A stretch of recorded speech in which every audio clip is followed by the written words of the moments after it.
নমস্কার বন্ধুরা, আজকে আবার চলে আসলাম একটা নতুন রেসিপি নিয়ে।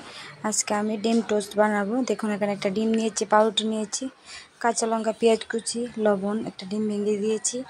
আমি এতে সামান্য জল অ্যাড করব। ভালো করে হাতের সাহায্যে মিক্সড করে নেব। ভালো লাগলে অবশ্যই লাইক সাবস্ক্রাইব করবেন। আপনাদের কাছে রিকোয়েস্ট রইল। এবার আমি কড়াইতে তেল দিয়ে দিলাম।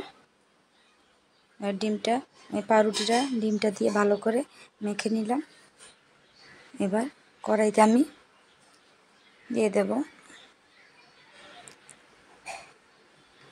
কড়াইতে দিয়ে এপাশ ওপাশ করে ভেজে নেব।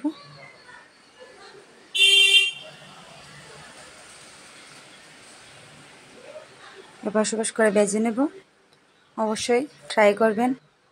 আপনারা যে যেরকমভাবে বানান, আমি এরকম করে বানাই, আপনারা কীরকম করে বানান অবশ্যই জানাবেন। দেখুন, ফুলে গেল, পাউরুটিটা হয়ে গেল।